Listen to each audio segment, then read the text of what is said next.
नक्कीच तिची काळजी घेत आहे, शशांकने झोपेत असलेल्या रावीकडे पाहत उत्तर दिले. शशांकला तिथं पाहून आश्चर्यचकित झालेल्या रोहिणीच्या लक्षात येताच त्या माणसाकडे तिने डोळे वटारून पाहिलं. तू दीपला माझ्या मुलीला घेऊन जायला का सांगितलं होतं? रोहिणीने विचारलं. रोहिणी खूप चिडलेली होती. जेव्हा तिने पाहिले की तो माणूस शांत आहे. तू माझ्या मुलीबरोबर काय केलंस? रावी हॉस्पिटलमध्ये का बरं आहे? तुझ्या मुलीला अचानक ॲलर्जी झाली होती. मी फक्त तिला बदामाचे टॉपिंग असलेले आईस्क्रीम दिलं होतं. काय? तू असं कसं करू शकतोस? रोहिणीने रागाने चिडून शशांकला धक्का दिला. तुला माहिती आहे रावीला तुझ्यासारखी नट्सची ॲलर्जी आहे? रोहिणीचे शब्द ऐकून शशांक गप्प बसला. शशांकला देखील नट्सची ॲलर्जी आहे. त्याच्या आठवणीनुसार त्याला ॲलर्जी आहे हे फक्त त्याच्या फॅमिली मेंबरला, रोहिणी आणि त्याच्या भूतकाळातील एका स्त्रीला माहिती होतं. त्यामुळे रोहिणीला त्याच्या ॲलर्जीबद्दल माहिती असणं होतं. खास करून ते काही क्लोज फ्रेंडही नव्हते.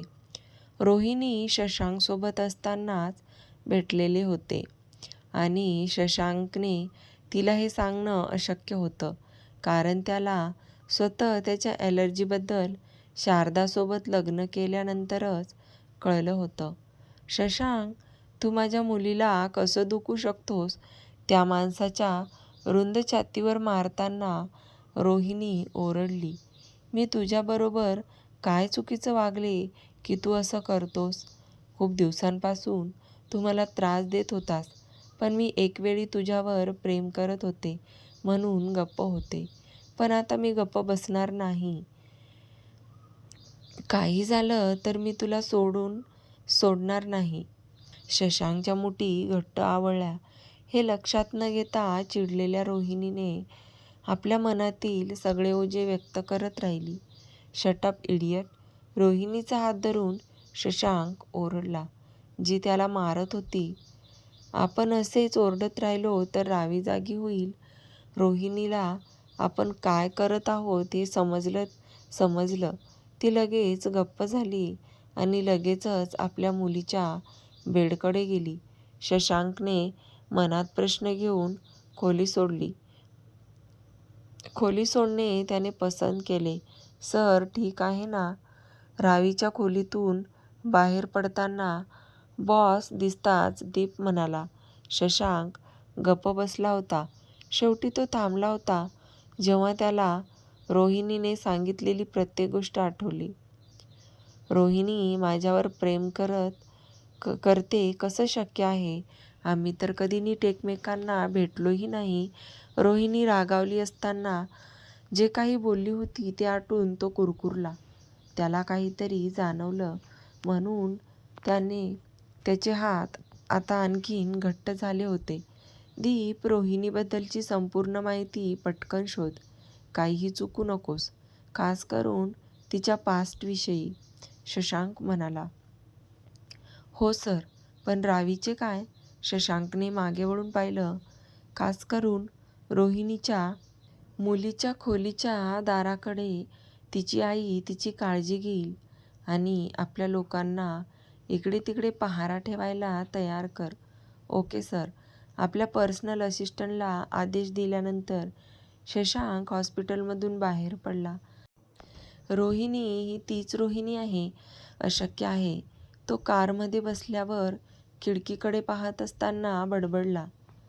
त्याचं मन भूतकाळात फिरू लागलं, जेव्हा तो रोहिणी नावाच्या एका मुलीला ओळखत होता. पण ती तर खूप वेगळी दिसत होती आणि मुख्य म्हणजे ती लहानपणापासून त्याच्या भारतामधील घराच्या बाजूला सोसायटीमध्ये तिच्या आईबाबाबरोबर राहत होती, जो तेव्हाही इथे सुट्टीला येत होता. तेव्हा तिच्याबरोबर खेळत असायचा. तिलाही त्याच्या ॲलर्जीबद्दल माहिती होतं, पण ती रोहिणी ही असू शकत नव्हती. दुसऱ्या दिवशी टेबलवर कागदपत्रावर सही करण्यात व्यस्त असलेला शशांकने आपल्या पर्सनल असिस्टंटला खोलीत प्रवेश करताना पाहिल्यानंतर लगेचच त्याचे काम थांबवले. रावी कशी आहे त्याने उत्सुकतेने विचारलं. खरं तर स्वतः जाऊन रावीला भेटायचं होतं आणि रावीची काळजी घेण्यासाठी हॉस्पिटलमध्ये रात्रभर थांबायचं होतं. पण रोहिणीसोबत भांडण टाळण्यासाठी त्याला विचार बदलण्यास भाग पाडले.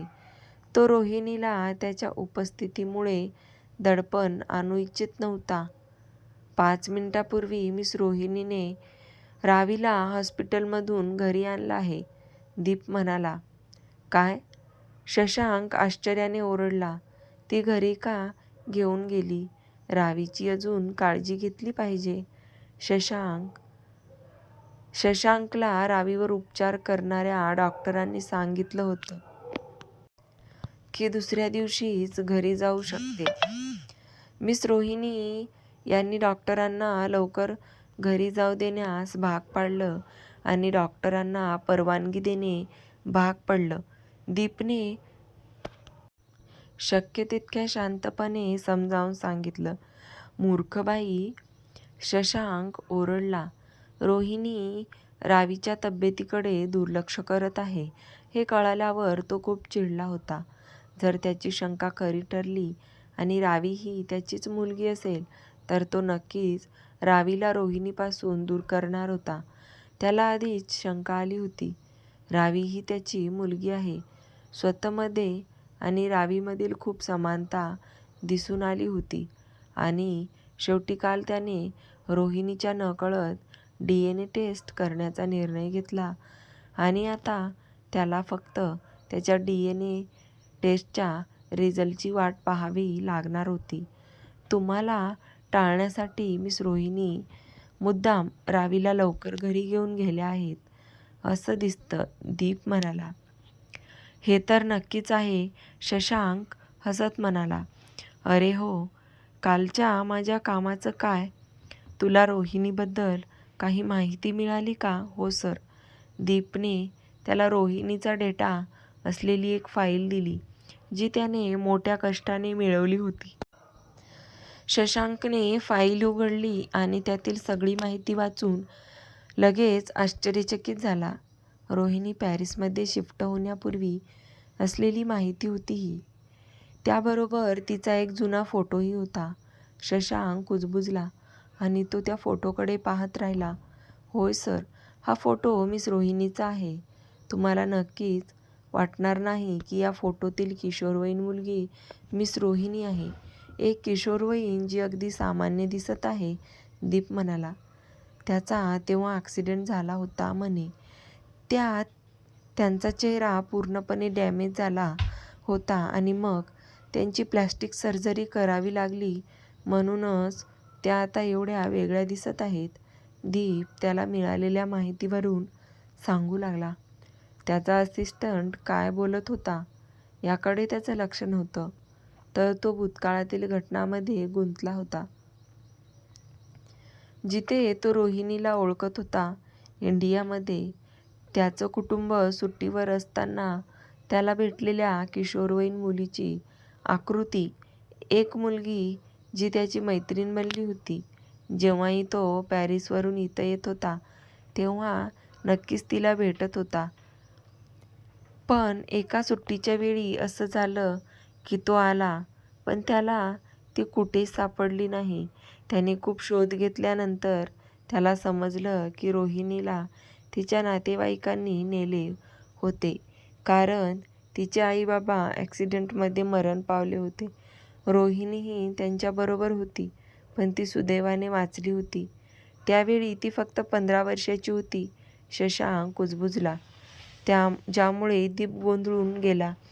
खरंच मला तिच्याविषयी काही माहिती नव्हतं, तरी मीच तिला चिपबाई म्हणून संबोधलं.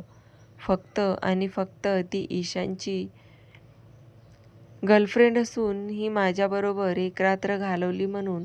शशांकने विचार केला. 10 वर्षांहून जास्त वर्ष झाले. सगळं काही बदललेलं होतं. रोही जी चष्मा, ब्रेसेस आणि लहान कर्ली केसांची होती ती आता एक सुंदर मॉडेल बनली होती. शशांकला ती ओळखायलाही आली नाही आणि आणि तेव्हा त्याने तिची माहिती काढण्यास कष्टही घेतले नाही. एवढे दिवस त्याला रोहिणीची नजर ओळखीची वाटली यात काही आश्चर्य नव्हतं, पण त्या वेळी ती ईशानची गर्लफ्रेंड होती हे लक्षात ठेवून त्याच्यातील उदासीनता आणि अनिच्छेची भावना शेवटी शशांकने या गोष्टीकडे दुर्लक्ष केलं. सर, तुम्ही ठीक आहे ना? दीपने विचारले, जो आता त्याच्या बॉसने सांगितलेल्या प्रत्येक गोष्टीने गोंधळून गेला होता. दीप, हॉस्पिटलमधल्या आपल्या लोकांना रोहिणीच्या घरी घेऊन जा. सगळ्यांनी सावध राहून त्या घरात घडणाऱ्या प्रत्येक घटनेची माहिती द्यायला सांगा. शशांकने त्याच्या पर्सनल असिस्टंटच्या प्रश्नाचे उत्तर न देता ऑर्डर दिली. ठीक आहे सर. दीपनेही आपल्या बॉसच्या आदेशाचं पालन केलं. DNA टेस्टच्या रिझल्टने रावी त्याची मुलगी आहे हे स्पष्ट झालं तर तो रावीला घेऊन शारदाबरोबर सांभाळेल असं शशांकने ठरवलं.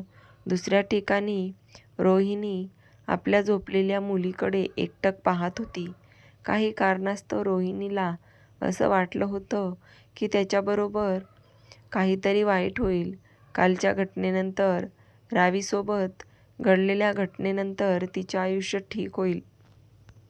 आशाने रोहिणीच्या खांद्यावर हात ठेवला, कारण ती खूप वेळपासून गप्प बसली होती.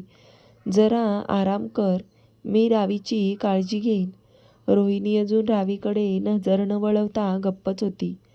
रावी आणि मी हे शहर सोडून गेलो तर तुला काय वाटतं? रोहिणीने उदासपणे विचारलं. तुला का जायचं आहे? तू कुठे जात आहेस? आशाने आश्चर्याने रोहिणीला विचारलं. मला माहीत नाही, पण या शहरापासून नक्कीच दूर.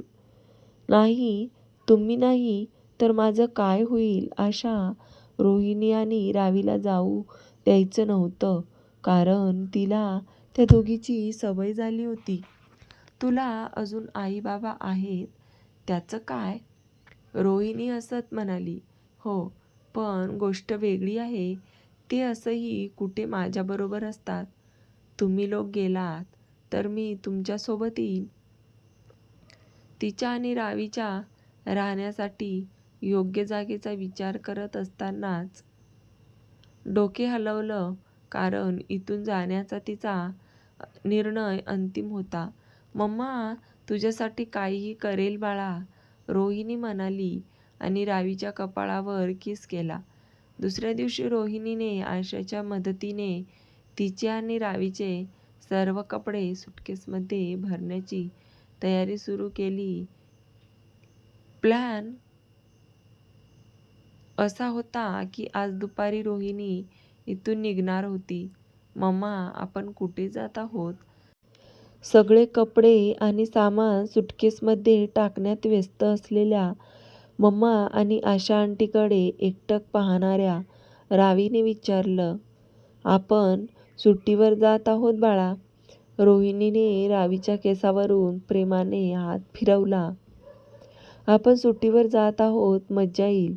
मग तिची आवडती बाहुली हातात धरून रावी आनंदाने हसली. ॲलर्जीपासून ठीक होत असलेल्या आपल्या लहान मुलीचा आनंद पाहून रोहिणीही हसली. आशा आंटी पण येत आहे ना? रोहिणीने आशा आंटीकडे पाहिले. नाही बाळा, आपण फक्त दोघी जात आहोत, रोहिणी म्हणाली. रावीच्या चेहऱ्यावर निराशा दिसत होती. बरं, आंटी का येत नाहीये? रावीने विचारलं. आंटी बिझी आहे बाळा. जेव्हा मी फ्री होईल तेव्हा मी नक्कीच रावीला भेटायला येईन. आशाने खोटं बोलत उत्तर दिलं, कारण तिला स्वतःलाच माहिती नव्हतं की ती रावीला पुन्हा कधी भेटेल. सुरुवातीला आशाला वाटले की रोहिणीचा शहराबाहेर जाण्याचा हट्ट सिरियस नाही आहे, पण काल रात्री बोलल्यानंतर आशाला अखेर कळलं की रोहिणीचा इथून शिफ्ट होण्याचा निर्णय हा विनोद नव्हता. आणि त्याचं कारण रावीचे बाबा होते. आशाला तिची खरोखर आठवण येणार होती, कारण ती बऱ्याच वेळापासून रावीची काळजी घेण्यात मदत करत होती. आशाला घट्ट मिठी मारणाऱ्या रावीकडे रोहिणी भावूक नजरेने पाहत होती. पुरे झालं, तू आता मला रडवशील, आशा रावीची मिठी सोडताना विनोद करत म्हणाली. तिघेही एकमेकांकडे बघून हसले आणि शेवटी बाहेरून दाराच्या बेलचा आवाज ऐकून हसू थांबलं. मी बघते, आशा म्हणाली आणि दरवाजा उघडण्यासाठी निघून गेली. रोहिणीने मान हलवली आणि आपलं काम करू लागली. कुठं जात आहात? ओळखीचा आवाज तिच्या कानावर पडला आणि रोहिणीने लगेच मागे वळून पाहिलं आणि तिला हे पाहून धक्काच बसला की तिला ज्या माणसापासून दूर राहायचं होतं तो आता तिच्या समोर उभा होता आणि त्याच्या मागे खूप लोक आशाचे तोंड बंद करून उभे होते.